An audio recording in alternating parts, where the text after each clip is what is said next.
l'argent et l'énergie sont les trois plus grandes richesses qui puissent exister. Parce qu'en fait, lorsqu'on est jeune, on a du temps et on a de l'énergie, mais on n'a pas d'argent. Quand on devient adulte, on a de l'argent, on a de l'énergie, mais on n'a pas de temps pour profiter de tout ça. Et quand on devient vieux, on a de l'argent et on a du temps, mais on n'a plus d'énergie. Donc il y a certaines choses que l'on doit faire lorsqu'on est jeune, qu'on ne pourra plus jamais faire lorsqu'on deviendra vieux. Parce que oui, les vieux qu'on voit aujourd'hui étaient les jeunes d'hier. Donc les actions, les choses que tu vas faire aujourd'hui vont en dire beaucoup sur le vieux que tu vas devenir demain. Donc dans cette vidéo, on va voir ces 10 choses que tu dois absolument faire si tu as moins de 30 ans. Mais si tu as 30 ans ou plus de 30 ans, c'est pas grave parce qu'on dit tout c'est mieux, mais mieux vaut tard que jamais. J'aime bien cette phrase-là, ma vie. La toute première chose que tu dois absolument faire si tu as moins de 30 ans, c'est de lire. Mais quand je te dis ça, tu vas même pas comprendre le but de cette phrase, mais c'est tellement puissant, la lecture. Très récemment, j'étais en train de partir au Burkina et puis j'ai croisé Terry. Terry, c'est un monsieur de plus de 60 ans que j'ai croisé dans l'avion, mais j'ai cru qu'il avait 40 ans parce qu'il était très vital et vif. Et moi, j'ai toujours un livre avec moi au lieu de regarder des films ainsi de suite. Je commence d'abord par lire et regarder un film, ça serait un peu une récompense pour moi. Donc il m'a vu lire, il m'a remarqué. Sauf que on a commencé à discuter. Non seulement il avait 60 ans, mais son âge était aligné avec sa sagesse. Notre conversation donc était tellement pertinente que tout le monde était là, nous regardait comme si on se connaissait. Et en fait, il disait juste une phrase. Parfois, je lui disais la référence où il a chopé cette phrase-là. Donc Terry, c'est quelqu'un qui a beaucoup lu dans sa jeunesse et ce qui fait qu'il est devenu un vieux qui est quand même très très sage. Si tu vois cette vidéo, Terry, grosse dédicace à toi parce que tu m'as beaucoup inspiré. Mais ça veut dire quoi? Si tu ne lis pas pendant ta jeunesse, tu vas te retrouver vieux mais vide de l'intérieur. Donc c'est très important de te cultiver parce que plus tu sais, plus tu te rends compte que tu ne sais pas. Lorsqu'on est jeune, on a cette facilité-là de se former, d'apprendre, d'avoir de nouvelles connaissances. C'est pourquoi il faut en profiter. Quand on est jeune, c'est le moment de préparer ce qu'on va devenir plus tard. Ne t'arrête pas de te former, d'aller à des conférences comme ce qui va se passer le 20 janvier à Paris où tu vas apprendre tellement de choses. Moi, personnellement, à chaque fois que je vais à des événements, ça me métamorphose. À chaque fois, j'apprends de nouvelles choses. Je suis là sur mon téléphone en train de noter des choses comme si je ne savais rien parce que plus tu sais, plus tu te rends compte que tu ne savais rien. Donc si tu as moins de 30 ans, profites-en de lire un paquet de livres à chaque fois. Combien de livres tu lis par mois? C'est super intéressant. Et d'ici la fin de cette année, je vais te lister ici quelques livres que tu dois absolument lire qui vont peut-être te métamorphoser la vie. Quand on est jeune, on doit vraiment en profiter parce qu'on a cette ressource-là qu'on appelle du temps, de se former, d'essayer un peu d'accumuler notre connaissance. La deuxième chose que je te conseille de faire si tu as moins de 30 ans, pour moi, ça c'est indiscutable, c'est de voyager. Moi, le principe, il est très simple. Je travaille dur, je bosse sur mes pourquoi, j'essaye d'aider ma famille, de préserver mon avenir, ainsi de suite. Mais au-delà de ça, j'ai toujours une petite économie que je mets de côté pour pouvoir voyager. Si tu me suis sur Instagram, de temps en temps, tu vois mes aventures. Mon dernier voyage, c'était au Burkina, mais même pas ça parce que là-bas, j'avais été pour travailler. Mais en tout cas, le simple fait de bouger, ça m'a ouvert l'esprit. Donc à chaque fois que je bouge, je vais en Sicile, je vais à Malte, je vais à Bali, des trucs comme ça m'ouvre l'esprit et j'apprends d'une nouvelle culture. Je trouve ça tellement enrichissant parce que lorsque tu bouges, tu vas apprendre une nouvelle culture, une nouvelle langue et tu vas découvrir en fait d'autres choses. Ça va t'ouvrir l'esprit. C'est-à-dire là, j'ai été au Burkina, mais ça m'a encore inspiré plusieurs autres choses parce que tu vas voir des choses que tu n'avais pas l'habitude de voir et ça va t'inspirer des idées de projets, des idées d'entreprise et surtout, quelqu'un qui a beaucoup plus voyagé, c'est toujours plus intéressant de discuter avec cette personne-là que quelqu'un qui est toujours resté à la même place. Je sais qu'il y a des difficultés pour des gens, par exemple, qui regardent cette vidéo en Afrique. Récemment, j'ai été choqué à quel point les billets d'avion sont chers entre les différents pays africains. Donc, c'est assez compliqué. Je vais faire une vidéo là-dessus parce que je pense que c'est quelque chose qu'il faut réveiller et que les gouvernements africains essayent de prendre cela en compte et travailler là-dessus. Mais voyager, c'est super intéressant. Même si tu ne pars que dans d'autres villes dans ton pays ou même dans des pays à côté, si tu peux bouger, pars. Ça va t'ouvrir l'esprit et te donner de nouvelles perspectives. Parce qu'on dit que voyager, c'est la seule dépense, en tout cas l'une des rares dépenses. Quand tu dépenses, ça t'enrichit quand même en retour. Ça t'enrichit en quoi? En expérience, en connaissance et en sagesse. C'est très important cela. La troisième chose à faire si tu as moins de 30 ans, et ça j'y tiens vraiment, c'est d'échouer. Oui, je te parle d'échec. Il faut que tu échoues. Si jusqu'à 30 ans, toi, tu n'as rien échoué, ça veut dire que tu n'as absolument rien tenté. Celui qui n'a jamais échoué, c'est celui qui n'a jamais rien tenté. Il faut que tu lances des trucs pour échouer. Il faut qu'à l'âge de 30 ans, tu aies expérimenté beaucoup de choses pour que tu puisses te rendre compte de ce qu'il te faut et de ce qu'il ne te faut pas et que petit Peut-être tu peux même trouver ta mission de vie. On dit que l'échec n'existe même pas. Je te parle d'échouer parce que je veux que tu lances des choses, lance des business, lance des projets, essaye de nouvelles choses. Ne te contente pas seulement du fait qu'on t'a dit que tu dois étudier, avoir un diplôme. C'est bien un diplôme, mais moi je vais faire ma remise de diplôme dans quelques jours là. C'est très important un diplôme. Tu peux le garder quelque part. Moi, je sais pas qu'est-ce que je vais en faire. Je le garde là. Mais ce qui est important, c'est d'entreprendre des choses par toi-même parce que la vie n'est pas une équation que tout le monde doit résoudre de la même façon. Tu peux commencer à te demander quelles sont les équations que toi tu as envie de résoudre ou comment tu as envie de résoudre ta seule équation. C'est super intéressant. Donc prends des risques, échoue parce que quand tu échoues, tu apprends en tout cas une manière qui n'aurait pas fonctionné. Thomas Edison, ce que j'adore dans son histoire, c'est qu'à chaque fois il échouait pour essayer d'inventer l'ampoule électrique. Quand on lui demandait, il disait mais moi j'ai pas échoué, j'ai juste compris 999 manières de ne pas inventer l'ampoule électrique. Prends des risques, échoue si tu as moins de 30 ans parce que tu n'as pas forcément d'enfants. En tout cas, beaucoup n'ont pas beaucoup d'enfants à cet âge-là. Moi pour l'instant, toujours pas d'enfants et tout ça. Donc franchement, tu peux profiter de cette jeunesse-là pour essayer de construire plein de choses. Et comme ça, lorsque tu vas t'installer, tu auras mis les bases et les fondations solides. Tu pourras éduquer tes enfants dans un écosystème beaucoup plus favorable et même toi, tu es beaucoup plus apaisé. La quatrième chose que je te conseille de faire si tu as moins de 30 ans, c'est vraiment lié en fait au fait de voyager, c'est d'avoir un but, de trouver ta mission de vie. Récemment, j'étais à une conférence à Dijon, on parlait, il y a un jeune homme qui m'a posé des questions. Oui, je ne sais pas dans quoi je dois me lancer. C'est normal à 17 ans, 18 ans, mais à un certain moment, à l'âge de 30 ans, tu dois avoir accumulé pas mal d'expérience pour pouvoir te dire, voici ce dans quoi j'ai envie de me lancer. Tu dois trouver ta mission de vie. Benjamin Franklin, il a dit que la plupart des gens meurent à l'âge de 25 ans, mais ne sont enterrés qu'à l'âge de 65.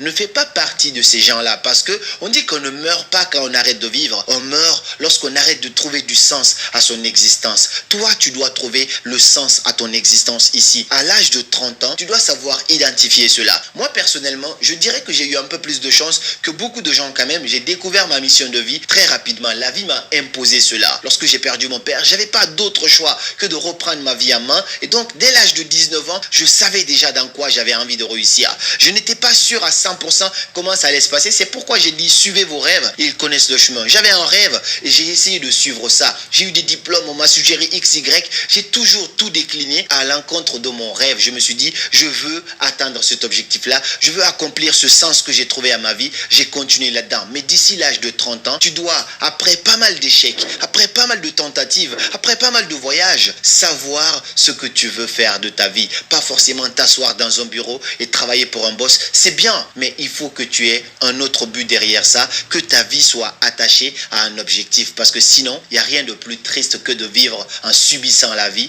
Parce que c'est comme si tu étais pressé en fait que cette vie-là s'arrête pour toi. Car il n'y a aucun goût pour toi. C'est pourquoi j'aime bien cette magnifique phrase de Martin Luther King qui disait que tant qu'un homme n'a pas trouvé ce pourquoi il est prêt à mourir, c'est qu'il n'est pas fait pour vivre. Super intéressant. J'ai pas dit de mourir, non. Mais tu dois savoir ce que tu dois faire de ta vie. Tu dois avoir des objectifs et toi aussi te réveiller et te dire voici ma mission sur cette terre. Mais est-ce que ta mission sur cette terre c'est de faire simplement la comptabilité pour ton patron? Je pense que tu vaux beaucoup mieux que ça. Tu peux trouver cette lumière qui est en toi pour toi aussi à ton tour devenir une source de lumière pour des dizaines, des centaines, voire même des milliers de personnes. La cinquième chose que je te recommande fortement de faire, c'est d'apprendre une nouvelle langue. Pourquoi je te conseille d'apprendre une nouvelle langue en fait quand tu n'as pas 30 ans? Parce qu'en fait lorsqu'on est jeune, notre système cérébral n'est pas assez bousculé, donc il est assez solide. Tu peux profiter, apprendre une nouvelle langue à ce moment-là. C'est pourquoi les enfants ont plus de facilité de mémoriser les choses qu'un adulte. Lorsqu'on devient adulte, à force de fumer, de boire de l'alcool,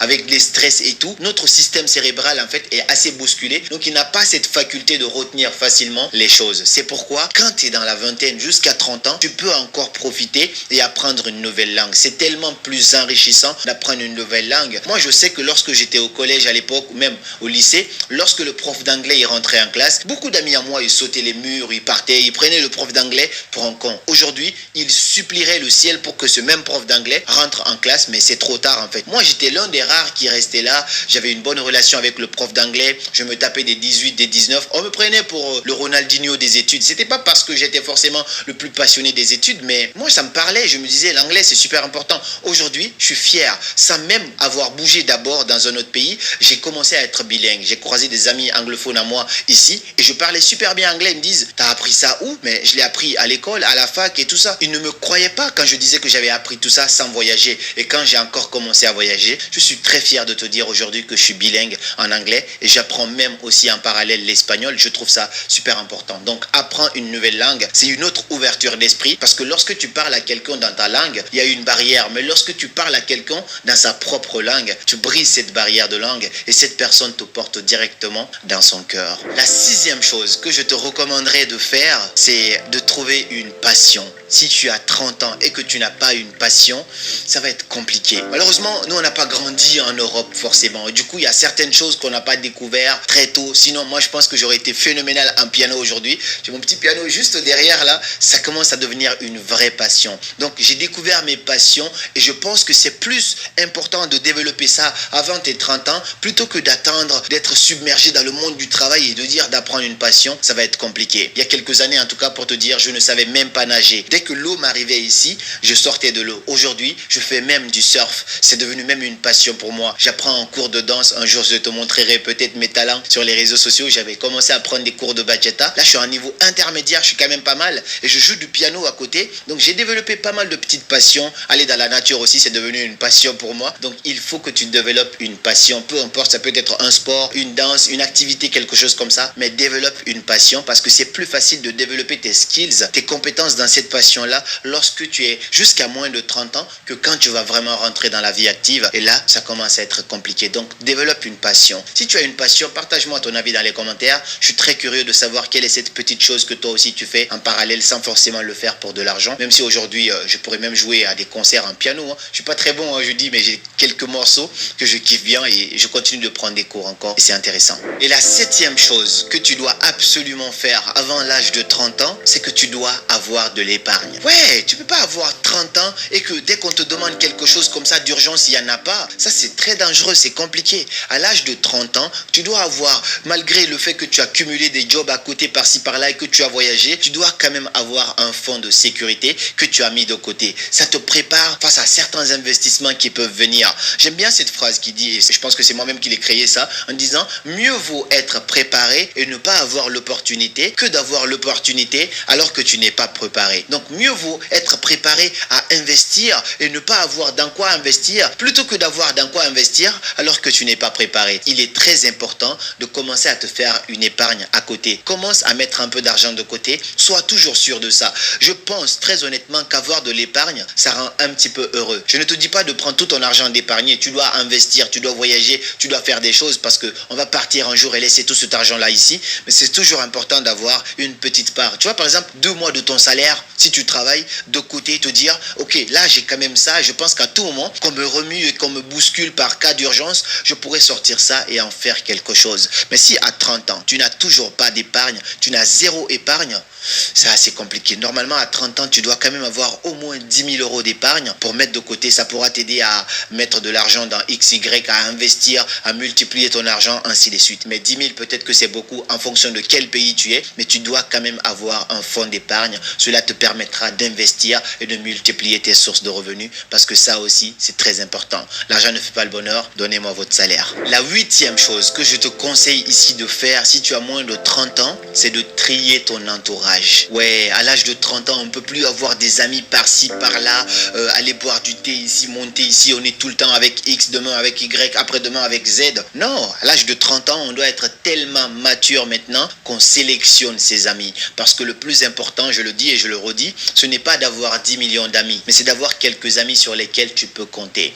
Avec le temps et quand tu gagnes en maturité, ton cercle d'amis doit se rétrécir en termes de taille, mais s'élargir, s'agrandir en termes de valeur. Je préfère ne pas avoir plusieurs amis, avoir quelques amis, mais sur lesquels je sais que à tout moment j'ai besoin d'eux, je peux compter sur eux et réciproquement, plutôt que d'avoir 10 ou 15 amis, mais quand tu appelles, quand tu es dans l'urgence ou quand tu es dans la merde, tu n'as plus personne. C'est pourquoi Oprah Winfrey disait, ton meilleur ami, ce n'est pas celui-là qui va monter avec toi dans ta nouvelle voiture, ainsi de suite. Ton meilleur ami, c'est celui qui va t'aider à pousser ta voiture lorsque c'est en panne. À l'âge de 30 ans, tu dois savoir très trier tes amis. Tu dois savoir contrôler ton entourage. Soit tu es marié, tu as une femme et puis tu as quelques petits amis sur lesquels tu peux compter. Soit même si tu n'es pas marié, parce que c'est pas forcément ça le but final de la vie, mais avoir quelques amis sur lesquels tu peux compter et trier, faire un tri. Parce que lorsque tu traînes avec quelqu'un, c'est soit toi tu vas t'adapter à ses pas, ou soit cette personne-là va s'adapter à tes pas. Entoure-toi des gens qui ont la même vision ou même qui sont beaucoup plus grands que toi en termes de vision, et toi aussi tu seras beaucoup plus grand. Et la 9e chose que je vais te partager, c'est la dernière, parce que je t'avais dit 10, mais la 10e je n'ai pas trop envie de te la partager dans cette vidéo, je te la partagerai dans une autre vidéo.